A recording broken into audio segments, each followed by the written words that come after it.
Disclaimer. My legilimency tells me that J.K. Rowling owns Harry Potter. Day 53. After the trials of the past 3 days, all 4 of them were dead on their feet. Probably Harry most of all. So despite the fact that he and Ginny couldn't look each other in the eye, yet also couldn't be physically separated for more than a few minutes without getting splitting headaches, they all went to bed at once. Harry and Ginny wound up pushing 2 cots together in one of the tents so that they could hold hands while they slept, and after some consideration, Hermione and George slept separately in the other. It wasn't like they had any privacy to begin with in the tents, made from bed sheets and tarpaulins. The next morning, though, an amazing change came over Hermione. She finally felt the terrible weight lift off her shoulders that she had labored under for nearly 2 years. Harry was saved. She'd done the impossible. Things were stable, or as stable as they could be at a time like this. Spring had begun, she thought with a start, and the sun was bright. Nonetheless, Harry and Ginny did need help. They looked tired and worn when they woke, and they went through their morning routine almost in a daze. They were perhaps a bit more comfortable than last night, but it wasn't much of an improvement. "So, I don't know if I can help you," Hermione told them. "I have no idea what you're feeling." Harry and Ginny started to look at each other, but quickly looked away. When we look each other in the eyes, we both get stabbing headaches," Harry said. "But if we're not touching each other, we get headaches then, too, but they build up over a few minutes." "So you have to be touching each other but not looking at each other?" George said, tilting his head. Harry and Ginny both nodded. "Do you know what's causing it?" Ginny asked. "Well, we know that you each have a piece of your souls embedded in each other, Hermione. The pains in your scars?" "Yeah. It's not exactly the same as a Horcrux, but it wouldn't surprise me if it had similar symptoms, even though it's, we think, light magic instead of dark." "It's worse than it was with you-know-who, though," Harry said. Hermione frowned. "How so? In fact, what were your symptoms before exactly?" She took out her notepad to write them down for comparison. "When I met him before, I got a stabbing headache when I looked him in the eyes, but it went away pretty quickly," Harry explained. "And it didn't seem to hurt him." "And you've tried it long enough with Ginny to test it?" Sort of. It's hard to do it when we both get the headaches, but it should have gone away even if we weren't looking at each other the whole time." Hermione made some notes. "What else?" she asked. "When he came back, it hurt when he touched my scar, but that was the only time. Well, that was the only time he touched me, I guess. I started getting headaches all the time in first year when Squirrel was around, and in 5th year until I learnt occlumency. And I got visions. You know about those. I could see everything from his point of view. My scar hurt then, too." She finished writing those. "Was there anything else?" she asked. Harry thought for a minute, and then shook his head. "Have you been getting visions now?" she continued. "Seeing things through each other's eyes?" I don't think so, just the headaches." Harry, did Dumbledore ever tell you anything about your symptoms?" "Only that I got visions when you-know-who was feeling very strong emotions, usually anger, and he was trying to send visions to me when I was learning occlumency." "What about the headaches?" Harry got a far-off look for a minute, and his face fell. "No, Dumbledore never said anything about the headaches. Well, sort of. He said you-know-who's anger was hurting me through my scar, but he never explained why it hurt to look him in the eye, and I guess I never thought to ask either." Hermione hadn't felt Dumbledore's absence so acutely in a long time. She doubted the old wizard would have known the answer, but he had a century's worth of experience to create a good theory or point in the right direction of research. Even though she might well have invented more soul magic than had been known in all of history, she felt like she was chasing at shadows. "Have you tried your occlumency, then?" she said. "If it helped with you-know-who—" "Sort of," Harry said. "It doesn't seem to help much when we're separated, and the pain kind of cuts through it when we look at each other." It was odd, she thought. In some ways, it was the opposite of a Horcrux. They felt pain from being separated, not from touching. But the eyes... The eyes are the windows to the soul, she said. I have a thought. I'll need to use the soul detection charm on you to test it, though. Okay, Ginny said, but they must have noticed the discomfort on her face because she asked, What's wrong? Hermione shook her head. It's just that your souls read different now, something deeper. I feel like I'm asking you to strip naked, to be honest. Harry and Ginny both blushed deeply. George gave Hermione a queer look, but when he looked at them, remembering what he saw yesterday, she could tell he understood, even if the analogy wasn't exact. It'll be all right, won't it? Ginny asked. I mean, it's for healing, right? If you ignore the fact that I'm not the least bit certified as a healer, she pointed out, or that your condition never existed before today. That didn't deter them. Ginny squeezed Harry's hand, and they both agreed to try it. All right, Hermione said, and waved her wand. Atma Prakata! Their auras appeared around them again, with the soul fragments embedded in their scars, plain to see. Hermione felt that deep discomfort from last night again, like she'd caught them in a compromising position. Something where even if there was nothing technically wrong about it, but it felt inappropriate to intrude. George looked away, but she didn't have that luxury. Looking straight on, she said, Try moving apart. They let go of each other's hands and scooted apart. The effect on them was subtle, and it took a minute for her to see. The spectral scars that held their soul fragments shimmered and distorted, each bending towards the other. Good, she said. Now, I need you to look each other in the eye for as long as you can. Harry and Ginny turned to each other and immediately grunted with pain. Their faces screwed up, and they struggled to keep their eyes open. But their auras were the most interesting.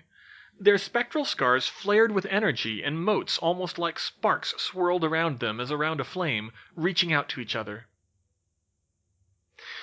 Right, try touching your foreheads together, Hermione said.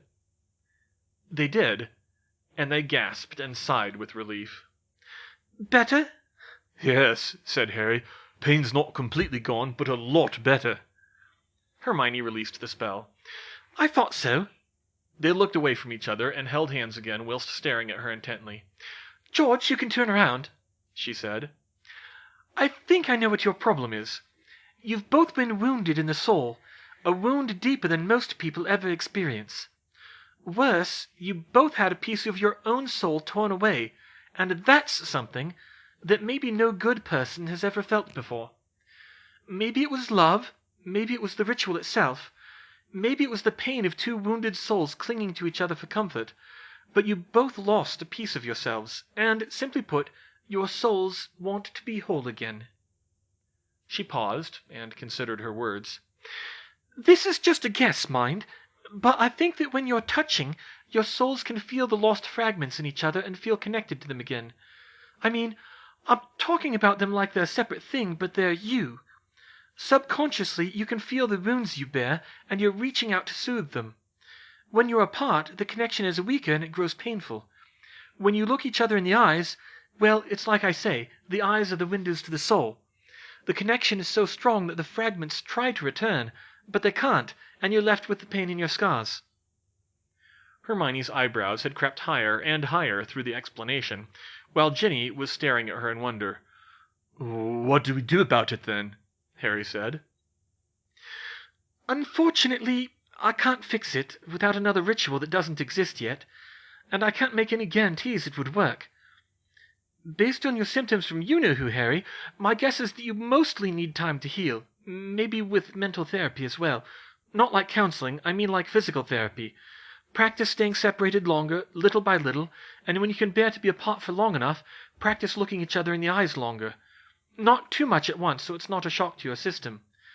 And then, if you feel up to it, you can try the opposite of Harry's occlumency. Work on opening the mental connection.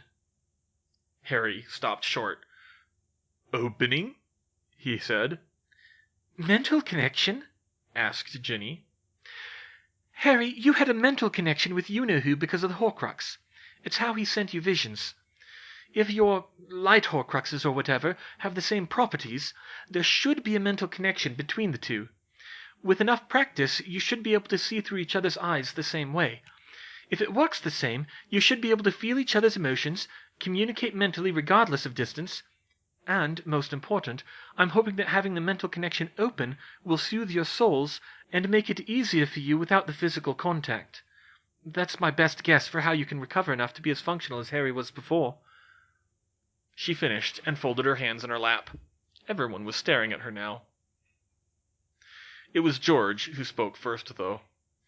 "Bloody hell! That was some Dumbledore-worthy stuff there, Hermione." Hermione blushed. She hadn't been going for that or anything, and it wasn't exactly a comparison she admired. "It really was," Ginny said. "Are you sure it'll work?" Suddenly, Hermione burst out laughing, and the spell was broken. "Bloody well not sure!" she cried. "I'm trying to invent the entire field of soul healing from scratch here. My advice could be as useless as a lobotomy. But we can at least make educated guesses from your symptoms and Harry's history. Obviously, if something doesn't help or makes it worse, stop." She sighed and turned away, gazing into the trees. After a minute, she turned back to them and added, "I'm sorry. That's all I have for you. Maybe a legilimens could help more, but I'm already far out of my depth." "Hermione, I can't thank you enough," Ginny said suddenly. "We can't thank you enough," Harry agreed. "The past 2 years, I wasn't holding out a lot of hope I'd survive this war. So thank you. You've already done more than enough." "Yeah, and if you're right, I think we can get by," Ginny said. Hermione nodded. She stood and patted George on the arm to come with her. They walked a short distance away to give them some privacy. "Will they be okay?" George said worriedly. "I think so," Hermione said, leaning against him for support. "They'll need time to heal, though." "How long?" "I really couldn't say. My only guess would be as long as it took Harry to learn occlumency." He met her gaze, eyebrows raised. Didn't that take months?" "About 5 months, although they have a good deal more free time now." He turned and looked back at the other couple. "Yeah, that they do." "It could be a week, it could be never," she told him. "We'll just have to wait and see." George just frowned and shook his head sadly. "How's your mum going to take it when she finds out?" He grimaced. I've been trying not to think about that. She didn't even know about the Horcruxes." "She won't miss Ginny having a scar identical to Harry's." "Yeah, I don't think she'll disown you or anything, but it might get ugly." Hermione nodded. She wasn't looking forward to that, but it wouldn't come up until the war was over anyway. "So, what are you going to do now?" he asked. She shrugged. "I don't know." "Well, what do you want to do?" She looked up at him. George smiled at her. "You finished the job, remember? You're free now. You can stop and rest. Work on what you want to work on for a change. Spend some time with your boyfriend." Hermione thought for a minute and grinned. Day 55. "Okay, I took some shortcuts here to make the cartridges," Hermione said. "I only used nitrocellulose and soft paraffin. According to the book on explosives, most smokeless powders also contain nitroglycerin, but that's a pain to handle." "Says the girl who made the horrible substance that burns through sand like sawdust," George pointed out. "True," Hermione conceded. "But chlorine trifluoride isn't meant to be handled up close. Smokeless powder is." "And this stuff will make our rockets more powerful?" he asked. "Definitely. Maybe even too powerful for commercial use. It's 4 times as powerful as the black powder you use now."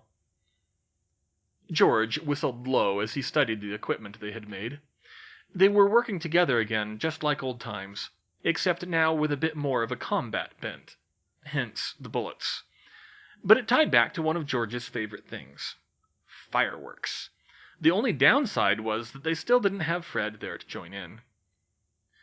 "I just want you to know," Harry spoke up, "if you make nitroglycerin, I'm out." Ginny gave him a funny look. They both winced when he met her eyes, but they didn't look away immediately. "What's so bad about nitro whatever?" she asked. Well, I guess it's not as bad as that sand-burning stuff, but nitroglycerin is like, well, glycerin, except it's super unstable, and it'll explode if you so much as drop it. Oh. Ginny looked at George, and then Hermione. Yeah, I'm with Harry on this one, she agreed. Huh, that actually does sound really dangerous, George said. It is, Hermione confirmed, but it's very stable if you mix it with other stuff. Still, easier to just leave it out.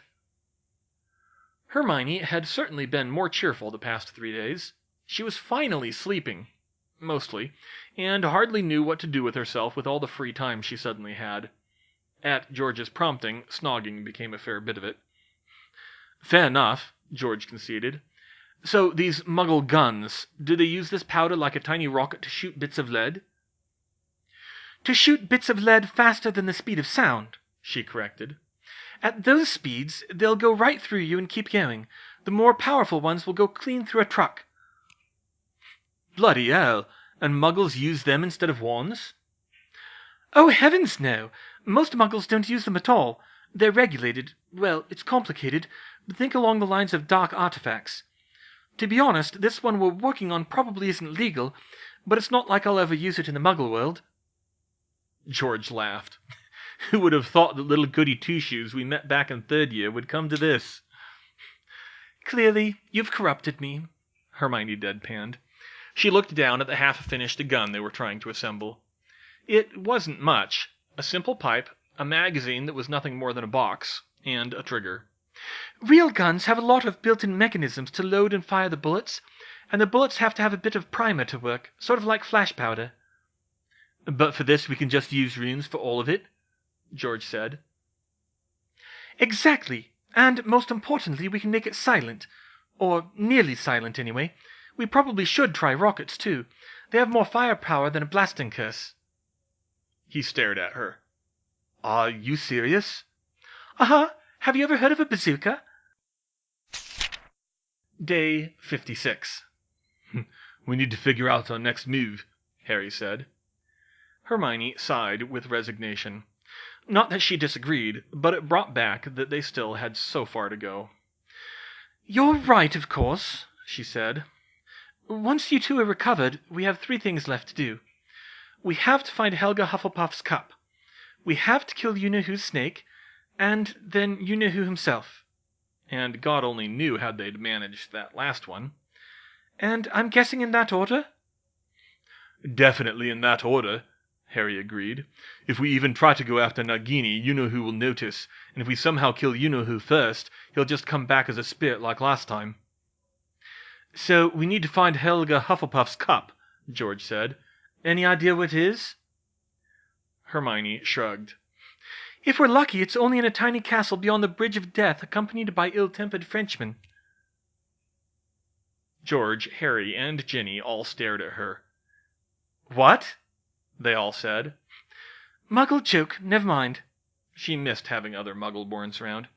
No, I don't have any idea. Actually, we've been thinking about that. Ginny spoke up. Oh, yeah, you see, Harry and I have been talking, and we remembered some stuff you told us about Malfoy Manor. She looked at them with an uncomfortable expression. Hermione shivered, and George tensed beside her. She was getting better, but she still sometimes saw Bellatrix's mad face at night. It's all right, Ginny, she said. What about it? Harry closed his eyes and took a deep breath. Well, we only had what you told us to go on, but for the longest time I thought Bellatrix wasn't making any sense, he said. But now we're thinking, she was asking about places we've been, wasn't she? Hermione bit her lip. As painful as it was to think about, it came back to her. Bellatrix was obsessed with how I'd done the geomancy for my ley line map. She kept asking me how I'd done it. You said she sounded like she was panicking, Harry said. Or at least one of you did. Like it was really, really bad if we'd been there. Oh, you think Bellatrix hid Hufflepuff's cup in one of those places? She asked. I don't think it was Bellatrix. Remember, you said she thought you were after Rookwood. I bet Rookwood hid it, but Bellatrix was in on it. George perked up at that. That could be, That'd be something they'd do, right? I mean, Malfoy had the first one. Exactly, Ginny said. It makes sense for another Death Eater to have one, and Rookwood would be the best at hiding it. Great. Hermione, do you remember what places she said? Hermione took a deep breath and resigned herself. I can remember, she said. She stood up and retrieved Ravenclaw's diadem from her tent before returning to the fire. She held it over her head and hesitated, her hand trembling. George took her other hand in his and squeezed it. She nodded to him and put the diadem on. Fighting the storm of external sensations, she dove into her heightened memories. She trembled more as she remembered the pain, the screams, and the desperation. But finally she remembered Bellatrix's demand. "Where have you been? Narborough, Fringford, Highworth, Lingham, North Curry! Where did you measure from?" She pulled the diadem off her head and nearly flung it away. The others were watching her intently. Composing herself, she said, "Well, it looks like we have a lead." George chuckled and squeezed her hand again. "Just don't overdo it like last time," he warned her. She shook her head. "No danger of that, George. We have time for once. We won't be going anywhere until Harry and Ginny have time to recover. But I think my geomancy project just moved to the top of my priority list." Day 57. "Luna Lovegood," Hermione said, activating the two-way mirror. The mirror wasn't anywhere near Luna Lovegood, of course, but hers was the last name it had been keyed for, and they couldn't change it now. It took a minute before anyone answered. Finally, Neville appeared, though he looked worse than the last time they'd seen him. His right eye was nearly swollen shut, and he had long cuts on his face, but he smiled when he saw her. "Hermione," he said, "am I glad to see you. How are you? Is Harry there?" "Neville," she said. "Yeah, it's been a while. Is Harry okay?" "Well, yes," she said. "Oh, the password is Ardennes, by the way. Harry, come here, please." Harry and Ginny came over. Hermione motioned for Harry to come sit beside her, but for Ginny to stay back. She didn't want Neville to see her scar. Neville smiled wider when Harry's face came into view. "Harry, thank God! Been worried about you, mate. We heard about you lot killing Greyback and Pettigrew, and next thing we knew, you just drop off the face of the earth for 2 months. People are starting to think you're dead." Harry stared at the mirror. No, I'm alive, Neville," he said. "And you could have called us with the mirror." Neville tilted his head. "I tried that, don't you remember? Hermione only called me to talk to Professor Babbling, and when I tried to call you, she told me not to call unless it was an emergency and put the mirror someplace dark." Harry turned to Hermione, and her face grew hot. I'm sorry. I don't even remember that, Neville. I've been so buried in my work the past 2 months I lost track of everything else." "Are you okay? Is something wrong?" No, we were, She considered how much to reveal.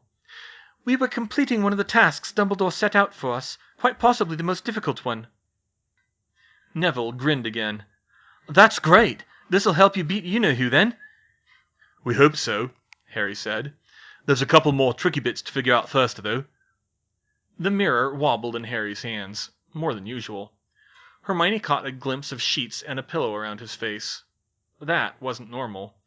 To her chagrin, she had actually called to talk to Professor Babbling again, but it wasn't so urgent this time. "Neville, are you in bed?" she asked. Yeah, about that. Things are getting pretty rough here." "I'd say," Harry said. "Are you in the hospital wing?" "No way. Too dangerous. There's no way I'd be safe there. I'm hiding out in the room of requirement. I might not be able to show my face out there even when I'm healed." "What happened?" Hermione said. "What about the rest of the DA?" asked Harry. "We've been using the buddy system so no one's left on their own," Neville said. "And it's complicated." "How did you get hurt?" Harry demanded. "How do you think? The Carrows. They tried to make me practice the Cruciatus Curse on a couple of thirsties they'd chained up. I refused. They didn't like that." "Chained up?" Hermione cut in. "Yeah, it's been a while since you've been here. No offense, but it's worse than it was then. The Carrows have got freer and freer with the Cruciatus. At first it was just people who were of age, and only if they did something really bad. but they kept using it more and more. Now it's standard fare for pretty much all detentions, and they do other stuff if they get bored, like cutting people up." He pointed to the slashes on his face. "Or putting them in chains." George had crowded around behind them to see Neville, and Ginny had tried to get in, but Hermione motioned her off again. Finally, she tied a makeshift bandage around her head to cover her scar and stepped into view. "That's sick. First years?" Ginny said. "Uh-huh. You okay, Ginny?" He noticed her bandage. "Hurt my head. I'll be fine. I'm more worried about you." Neville tilted his head a bit in something like a shrug.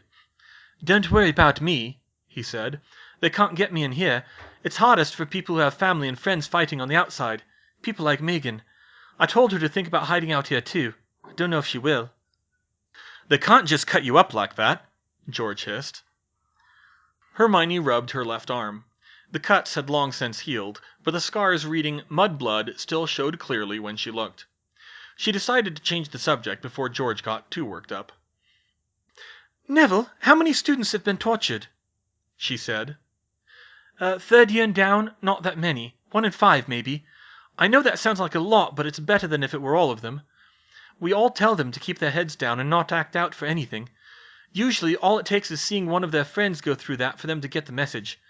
But 5th year and up, I don't think anyone who's not a Slytherin escaped them."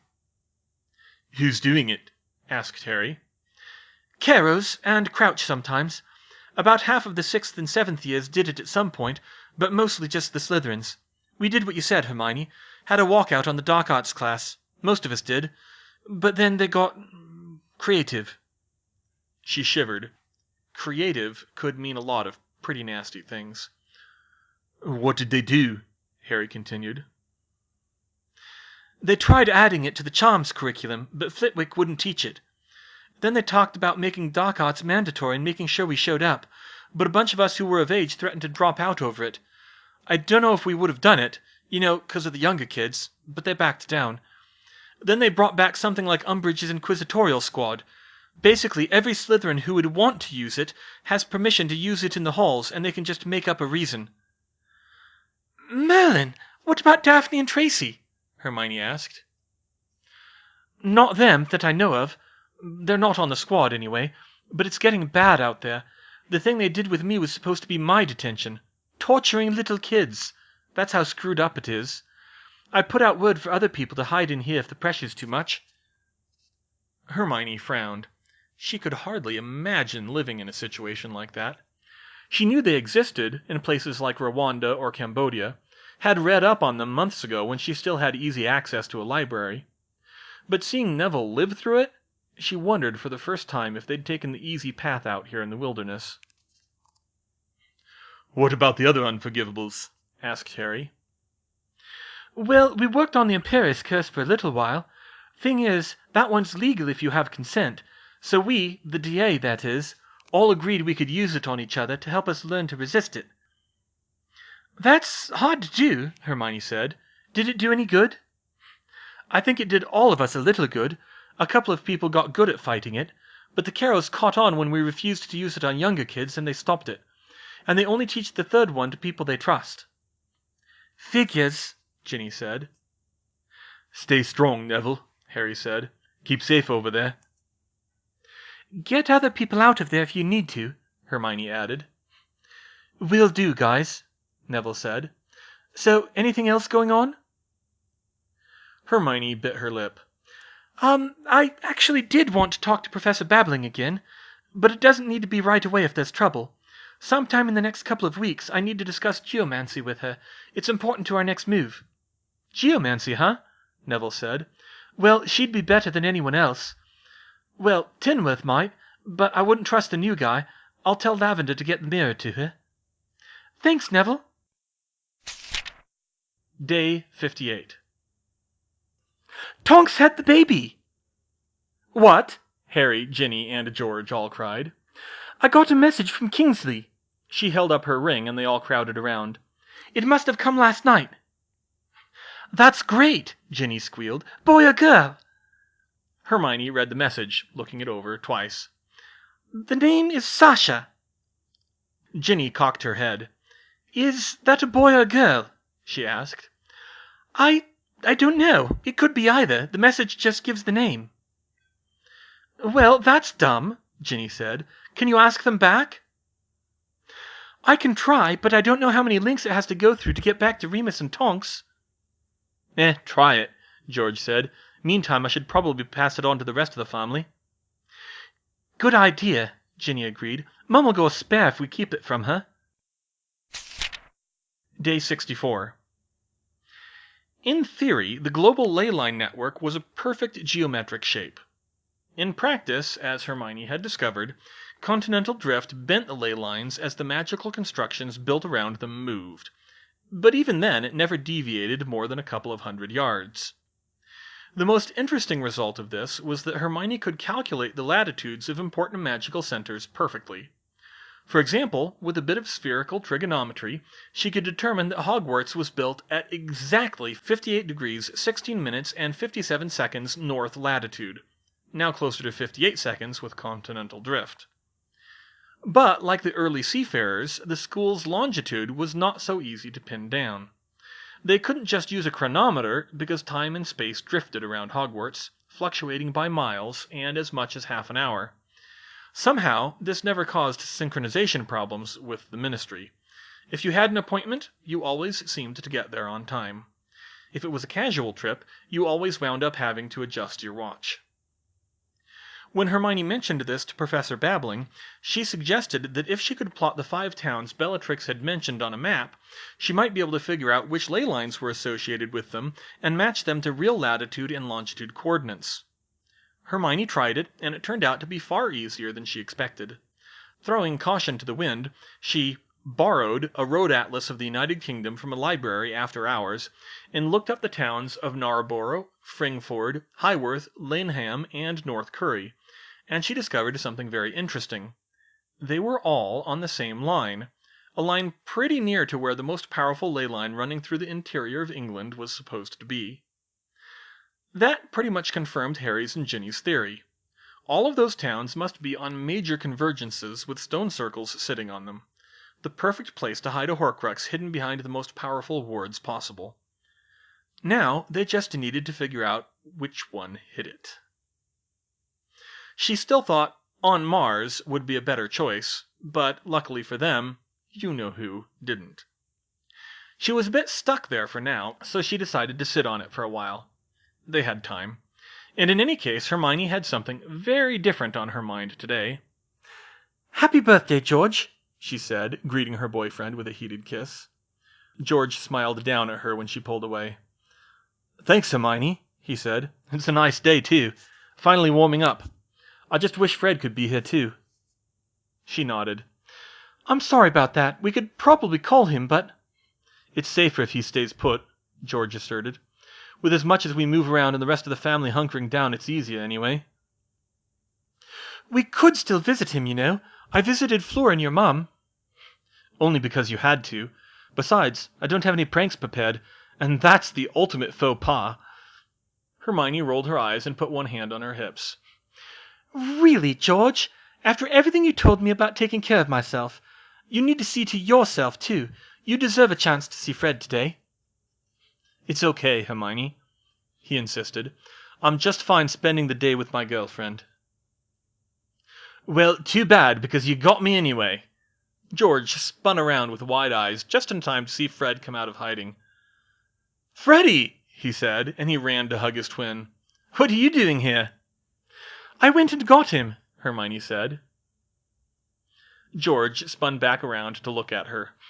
Why, you cheeky little witch, he said, and he kissed her again and spun her around. Hermione smiled and kissed him back. It was a bit of a risk, but it was worth it. As it was, her greatest danger had been getting mobbed by Crookshanks. She was ashamed to say she'd nearly forgotten about him, but luckily he'd followed Arthur from Muriel's house. She honestly didn't know what had happened to Hedwig. Fred! Ginny squealed when she saw both twins in the camp, and she ran out to hug her prodigal brother. Harry stumbled along behind her. Happy birthday! She cried. Hey there, Gin-Gin. How are you? And what happened to your head? Ginny paled.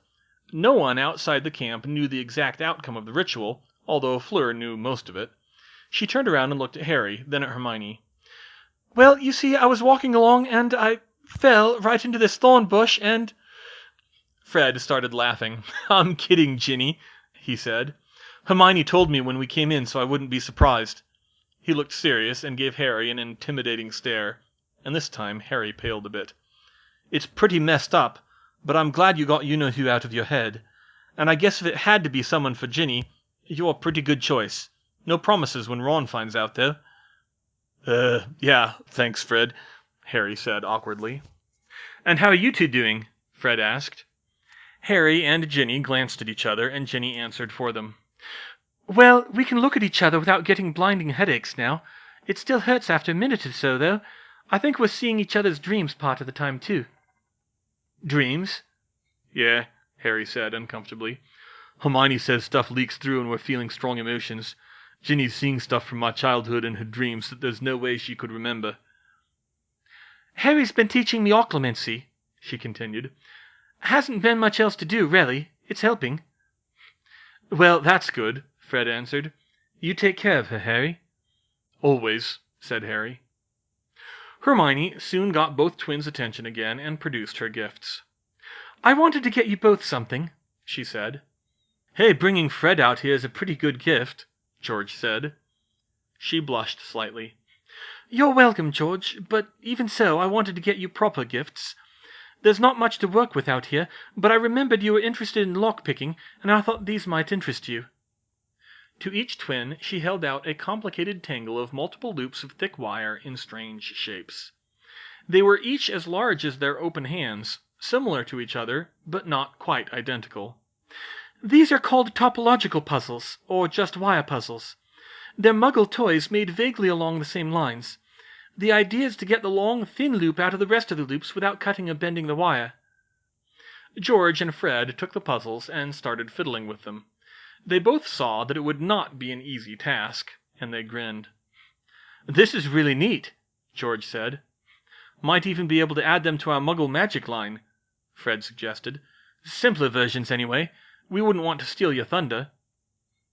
Ha, maybe. Thank you, Hermione, George added, and he kissed her again. You're welcome, Hermione replied.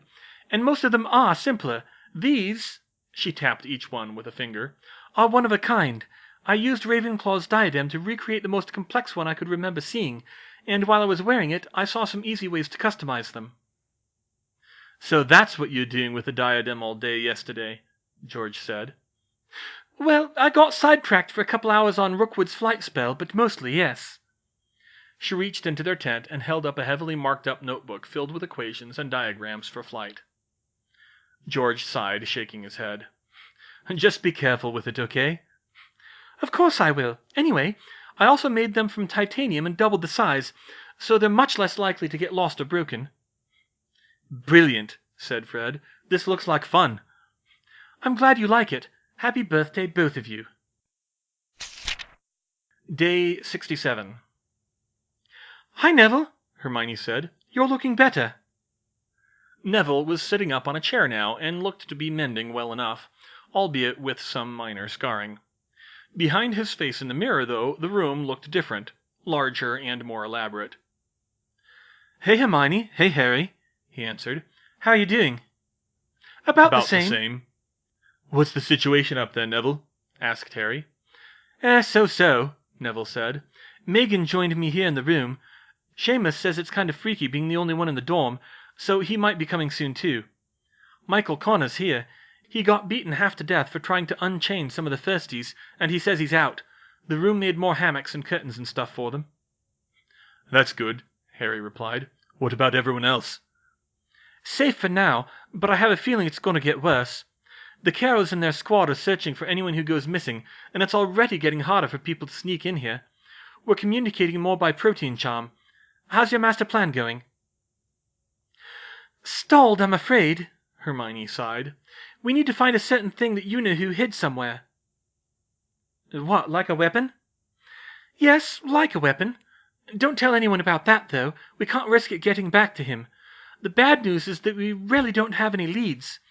We should be able to look into the information Dumbledore gave us in a few weeks, but he didn't have time to put the pieces together before he died.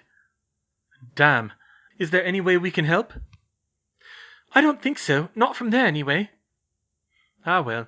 I hope you figure it out soon. I don't know what'll happen here come summer. We'll do our best, Harry said. Just hang in there. All we can do, I guess, Neville said. So, did you need to talk to Professor Babbling again? She's part of it, right? Yes, but she's already told me everything she knows, Hermione said. It's helped narrow down the location, but not enough. I actually wanted to talk to Anthony Goldstein. Can you get a hold of him? Neville raised an eyebrow. Anthony? Okay, I'll put a message out. Might take him a while, though. Harry snorted. We're hiding out in the woods, Nev. No rush. It took a couple of hours, but Neville finally put Anthony through to Hermione. Hey, Hermione, what's up? Hi, Anthony, she said. Thanks for coming in.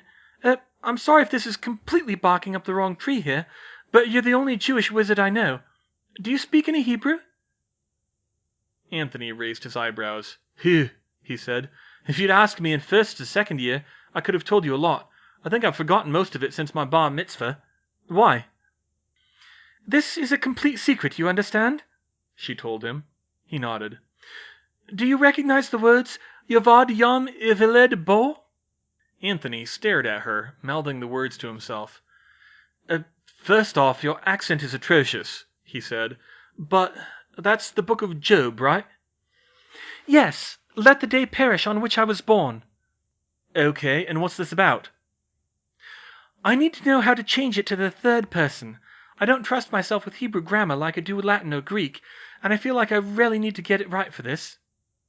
Anthony looked nervous.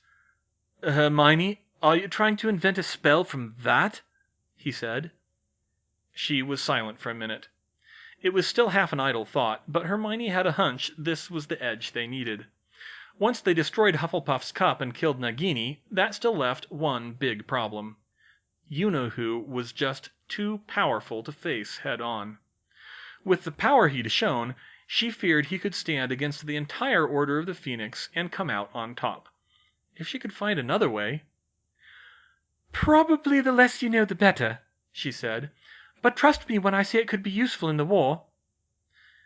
Right. So you want, let the day perish on which... He was born, and with a proper name. Anthony winced a little. Hermione, if you're trying to do what I think you're trying to do... Leave that to me if you don't mind, she insisted. I'm not even sure it's doable yet, but I need to get the words right. Well, okay, he said. Just don't do it anywhere near me when you do whatever it is you're planning. So, to say it in the third person, it would be Yovad Yom, proper name, Bo Nolad. That's the simplest way, anyway. I think Iveled is some weird construction involving future tense, but don't hold me to it. Is that important? Hermione considered.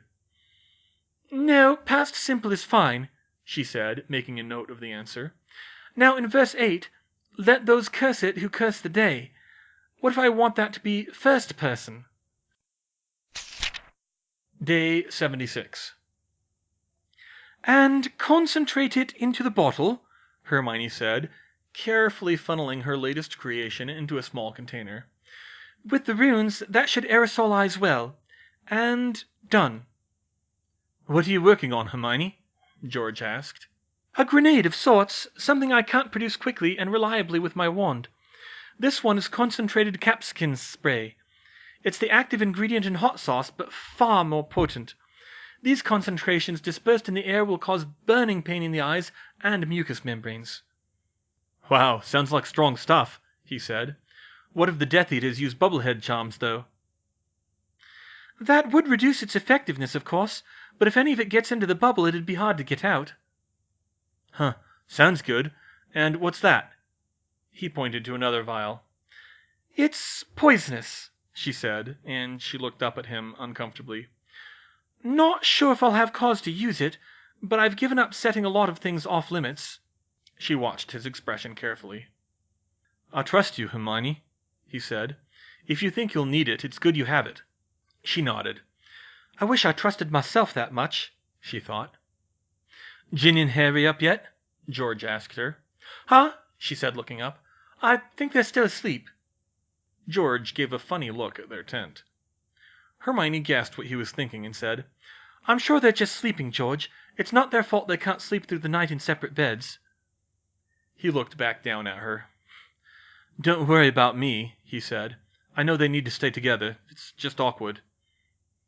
They've made remarkable progress for only 3 weeks, she responded. Not having anything else to do was a great motivator. The trouble is, wounds to the soul like theirs won't heal easily, if at all. It wouldn't surprise me if they never feel comfortable sleeping apart again. She chuckled weakly. It sounds like something from a bad magical romance novel, but it's really not romantic. George stared at Harry's and Ginny's tent longer this time. They're going to get married, aren't they? He mused. Hermione frowned. That'd surprise me even less, she said. It doesn't make it any more romantic, though. How come? Their Horcrux connection isn't something from a storybook, and love isn't static. Even if it was created by true love, I don't think it would stop them from falling out of love a year or 10 years down the road. Hypothetically, of course. And then where would they be? George frowned as he considered the implications. Truthfully, Hermione wasn't all that worried for them. Harry and Ginny had had a pretty stable relationship for several years, but when the consequences were being stuck together for life, she didn't like not being completely sure. After a little while, she packed up her new weapons and moved on to a different project, the self-replicating runes. She was hoping for an easy fix to that potential disaster, and she thought she might have a lead. But she was interrupted when Harry and Ginny finally stumbled out of the tent. To Hermione's and George's alarm, they were both nursing serious headaches. They sat down heavily by the fire, and Harry leaned forward with his fists against his head, while Ginny flopped backwards and draped her arm over her eyes. Hermione hadn't seen the pair like that since the ritual. "Harry, Ginny, are you okay?" she said. Mostly, Harry groaned. Say, do you think you can molecular whatever you do to create some ibuprofen? He finished in frustration. Hermione sighed. "Here, I've got some in my bag," she said. She went into the tent and got out the bottle that Harry had bought for her after Malfoy Manor. She tossed it to them, and Harry took 2, then prodded Ginny to take 2 as well. "What happened?" George said. "I thought you were getting better." "We are," Harry said. "We wanted to try reading each other's thoughts. You know, legilimency." "Oh," said Hermione. "I take it you overdid it? It's supposed to be harder than occlumency." "Nah, that's the problem," he said. "It's too easy." "Too easy?" Ginny sat up. "Uh-huh," she said. "We're already getting it in our dreams, but we can't control it. I got a ton of images and stuff I couldn't make head or tail of, and I think Harry got it worse, and then the headaches came back." "I think it would have been pretty easy to look into you-know-who's mind if I ever tried," Harry agreed. "It was blocking him out that was the hard part. When we tried it, it was like looking into each other's eyes was at first." Hermione saw where this was going. "Because it's when the connection is open that you feel the pull that gives you a headache. You've been learning to close it off with occlumency, but now you have to figure out how to open it in a controlled amount." Ginny looked up at her. "Ah, that makes sense," she said. "I get how that would be harder." "Maybe you two should lay off," George suggested. "You're getting good at handling normal day-to-day stuff." Harry shrugged. "I guess we'll have to take it slower, but I reckon it'd be dead useful in a fight if we could figure out how to control it." Hermione nodded. "It would be, just don't try to rely on it too much. Even if you can learn it fast, you could hurt yourselves if you try using it in the heat of the moment." "Right, we'll keep that in mind." "Okay then," she said, going back to her figures. Soon she went back to the tent and got out Ravenclaw's diadem. She was sure George would give her a hard time about it, but she was still trying to save the world here. Day 77. "Eureka!" Hermione shouted, and she laughed to herself. "Found something?" George asked, poking his head into the tent. "Yes, it turns out it wasn't nearly as bad as I thought," she said. "It's not a full solution, but it's enough to avoid the worst-case scenario. I checked, and self-replicating runes really won't replicate perfectly. They'll degrade the same as self-duplicating objects. The only way around that is if they are copied from a master copy, and the only way to do that is to continuously feed magic into the system from a central point. It won't stop all versions of the attack, but it'd be pretty hard to do it by accident. And the laws of transfiguration limit how fast and thoroughly it could work. That's good, right? She rolled her eyes. Yes, George, it's good. It's not fantastic. You could probably still set it up to work. Ugh. She shivered as another idle thought flashed through her mind. The point is, it wouldn't scale nearly as easily as I feared. Great. So, what's next? He asked. Well, Harry and Ginny will probably be ready for duty again soon. In the meantime, I wanted to poke at my geomancy project some more. And there's that curse from the Book of Job. Do you think you can actually use that curse?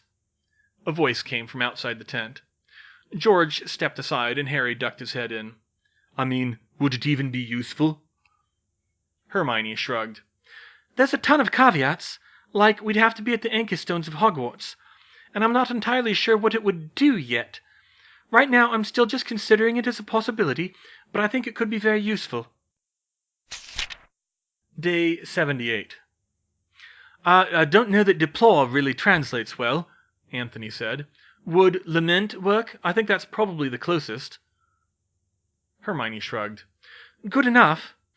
Is this for the same thing as before, Hermione?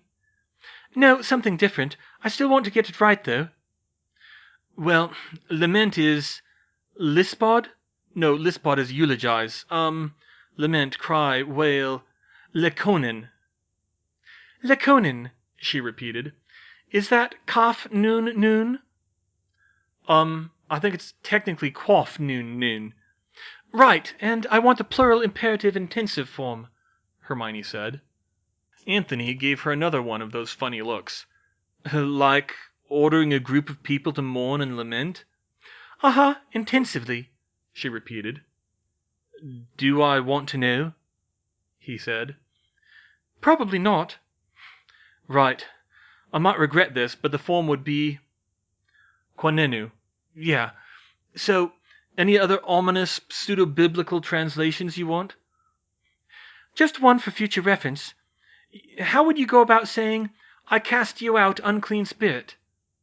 Anthony groaned. This is what Padmo's talking about with abominations against nature, wasn't it? Day 84. I think I figured out where Helga Hufflepuff's cup is, Hermione told the group. You did? Harry said. How? I think Bellatrix wasn't quite as stupid as we thought, she said. She folded out the map for them to see. Ley lines crisscrossed it up and down Great Britain, computed with spherical trigonometry, but one in particular was highlighted. Look here, she said. This is the line the 5 towns she mentioned are on. I don't think that was a bluff because it's the most powerful line Rookwood could have used, and all of those towns are on major intersections on this line. But there are 7 major intersections on this line, not 5. I think she didn't tell us where the Horcrux is because it's one of the ones she didn't mention. You think she was trying to bait us into saying the real hiding spot? George asked. Maybe, or maybe she was just panicking and I was reading too much into it. But Rookwood wouldn't panic so easily, Harry reasoned. Exactly. Now, of those 2, Huntingdon is too large and too heavily populated. If I have any understanding of how Rookwood operates, he wouldn't put it there. So I'd put the highest chance of finding the Horcrux here. Wellow, Somerset, population 500. At least if he didn't get spooked and move it after the manor. I don't think he would have, Harry said. If you knew who had a clue that we were hunting Horcruxes, we would have noticed. They probably believed your story after we escaped. Hermione growled softly. Of course they did then. The real problem is all of the traps and protections that Rookwood will have put around it, Harry said. How are we going to get through those? Hermione looked down seriously and twirled her red oak wand in her hand. Magrisha Cadavra, she said, then looked up at them. We don't need to get through them, we just need to be able to see it. Huh? Rookwood doesn't know I created a spell to destroy Horcruxes. It's similar enough to the killing curse that it'll go through most magical shields. If I can get a clear line of sight to the cup, I can destroy it. Something like that won't just be sitting out in the open, George pointed out. No, but I can detect it with Atma Prakata, and we still won't have to touch it, or get out with it. That alone should avoid the worst of it." "We don't have Dumbledore or Bill any more," Harry countered. "And none of us know much of anything about curse breaking." He glanced at Jenny, but she shook her head. "There's no way Fleur will help on this one," Ginny said. Hermione raised an eyebrow at them. They were already getting the hang of legilimency? She didn't get a chance to ask before Harry looked back at her and came to a decision. "I think we're going to have to tell more people,"